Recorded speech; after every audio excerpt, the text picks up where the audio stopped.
Jane folded her arms, blocking the doorway. Her voice was firm, unwavering. "You have the audacity to bring her here again? In my own home?" John scoffed, rolling his eyes. "Here we go again. The nagging never stops." He turned to his mistress, who smirked beside him. "Jane, open the door and stop making a scene." Jane shook her head. "Not tonight. Not ever again. If you want to be with her, book a hotel." John's face darkened. "If you don't open this door, I swear I'll divorce you." Jane took a deep breath, staring at the man she once loved. Her heart pounded, but she stood her ground. "Then do it, because I won't tolerate your nasty attitude anymore." That night, John left with his mistress. Days later, he returned, holding divorce papers and an empty bank account.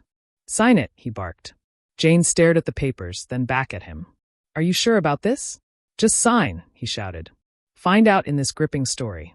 Don't forget to subscribe, like, and drop a comment below. John and Jane had what seemed like a perfect marriage. With 3 beautiful children and a stable home, Jane believed they would grow old together. John was once a loving husband and a caring father, always making time for his family. But as the years passed, things began to change. John started coming home late, spending less time with Jane and the kids. His phone was always on silent, and he guarded it closely. At first, Jane ignored the signs, convincing herself that it was just stress from work. But deep down, she knew something was wrong. Then the rumors started. Friends whispered about seeing John with a younger woman. Jane's heart sank when she found text messages confirming her worst fears.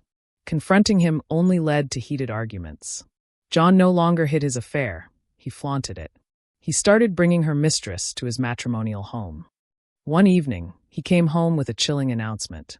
"I want a divorce," he said coldly. Jane stared at him, hoping she had misheard. "You're leaving me? Are you sure about this?" she asked, her voice trembling.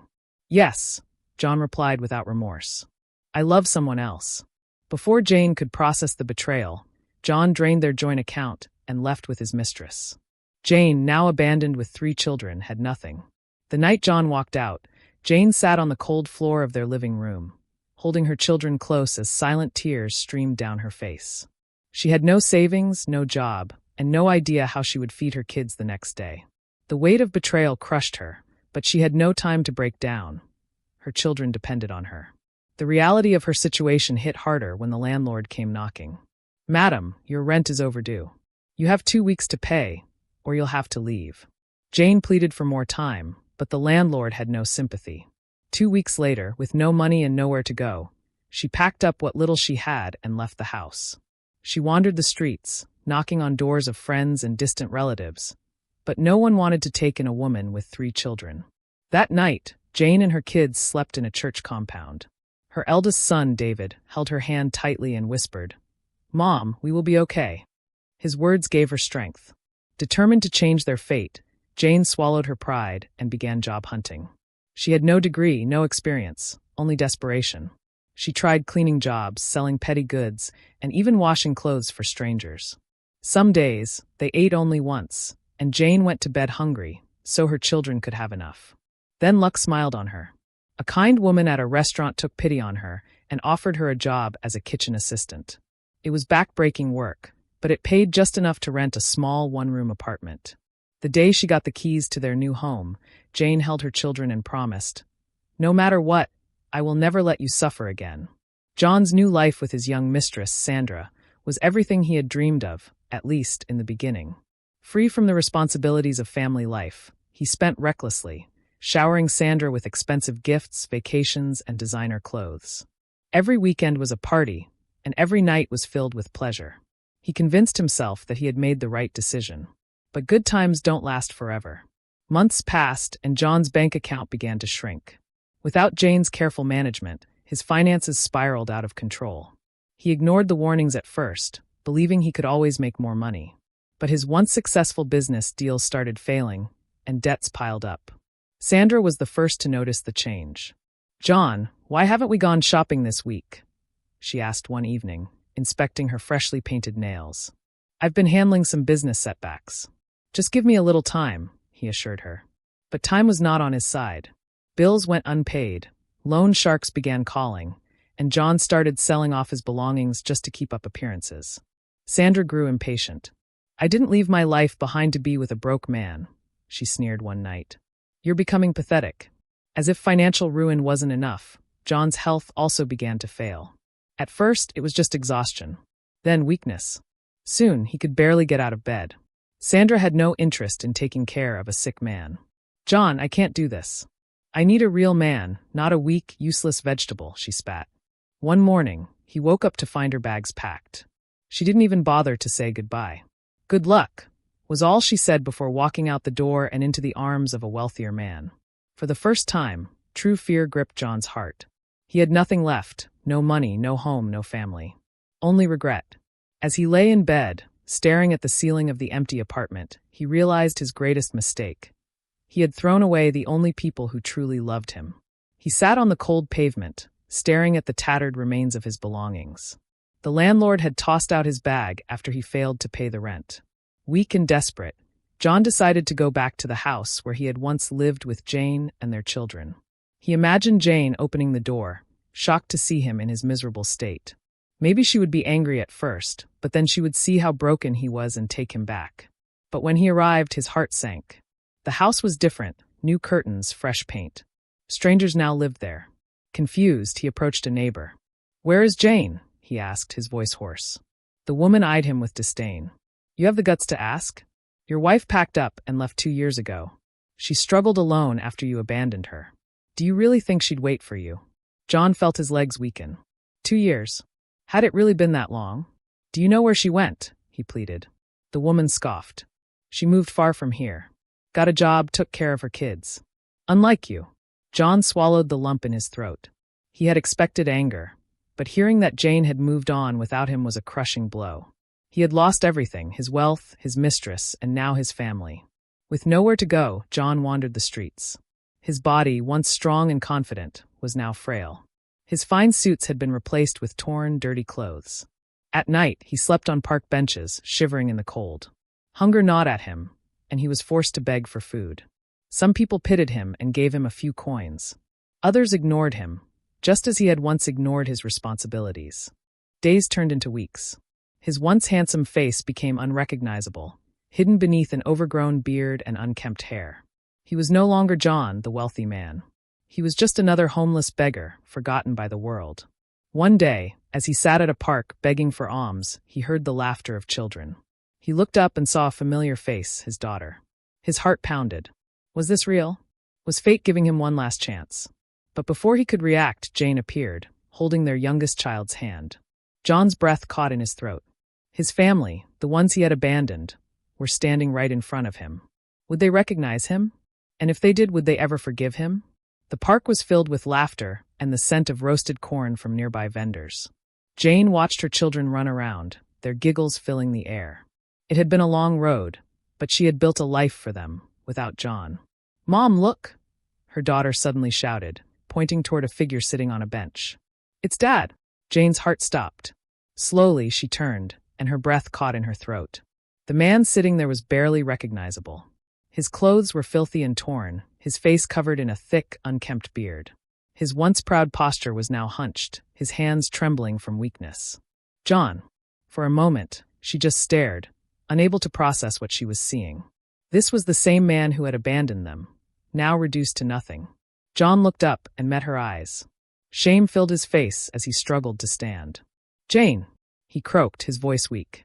She stepped closer, her emotions a whirlwind of anger, pity, and disbelief. "John, what happened to you?" she asked, her voice sharp. "Where is your beautiful young mistress? The one you left us for?" John lowered his head, unable to meet her gaze.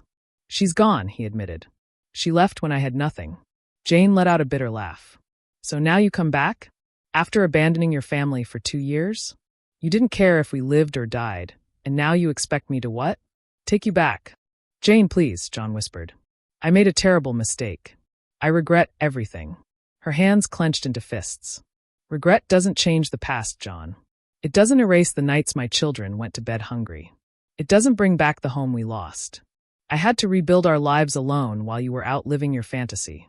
John's eyes welled with tears. "I know I don't deserve forgiveness, but please, just give me a chance to make things right."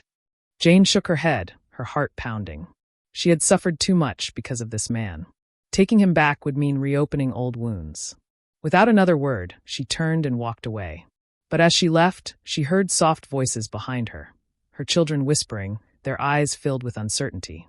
"Mom, please," her youngest son said. "Can we help Dad?" Jane swallowed hard, torn between the past and the present. Would she let her anger win? Or would she give John a second chance, for the sake of their children? Jane walked home in silence, her children's voices echoing in her mind. "Mom, please. Can we help Dad?" She had spent years rebuilding their lives, learning to live without John. She had carried the weight of his betrayal, the pain of struggling alone, and the humiliation of being abandoned. And now, fate had thrown him back into her path, broken and desperate.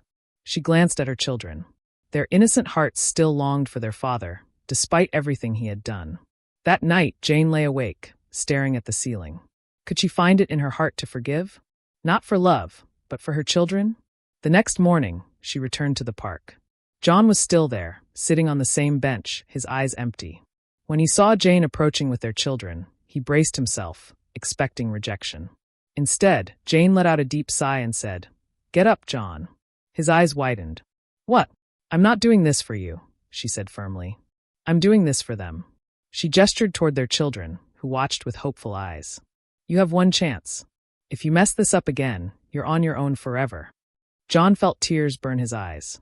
He had lost everything, but somehow his family was willing to give him another chance. Back at Jane's modest home, John saw how much she had sacrificed to build a life for their children. It was nothing compared to the luxury he once had, but it was filled with warmth, the warmth he had foolishly thrown away. As the days passed, John struggled to adjust. He was no longer the proud, wealthy man he once was. He had to earn his place in the family again.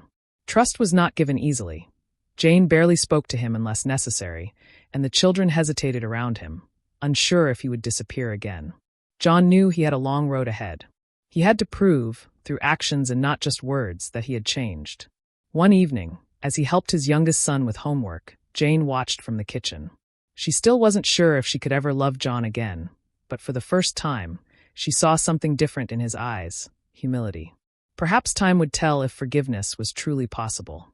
Months passed, and John slowly began to rebuild his place in the family. He took on small jobs, saving whatever little money he could. He spent time with the children, making up for the years he had missed. But Jane remained distant. She had let him back into their lives, but her heart was still guarded. One evening, as they sat outside watching the children play, John finally spoke. "Jane, do you think you'll ever forgive me?" She sighed, staring at the sunset. "Forgiveness isn't the problem, John. I have forgiven you for my own peace. But trust is something else." John nodded, his heart heavy. "I don't expect you to trust me again overnight. I just want you to know that I will never hurt you or our children again." Jane studied him. He was no longer the arrogant man who had walked out on them. He had changed, life had humbled him. But did that mean she could love him again? The answer came to her in the form of a memory. The night she had cried herself to sleep while her children clung to her, asking when Daddy was coming home. She turned to John. "I appreciate that you're trying, but I can't go back to what we were. Too much has happened." John swallowed hard, nodding in understanding. "I just want to be here for the kids." "And you will be," Jane said. "But as their father, not as my husband." It was the final truth John had to accept. He had broken something that could never be fully repaired. In the end, Jane moved on, building the future she deserved. John remained a part of his children's lives, proving his love through actions, not empty promises. He had lost Jane forever, but he had gained something more important: a second chance to be a better man. Kindly support me by subscribing to my channel, like my video, and drop a comment. Your support means a lot.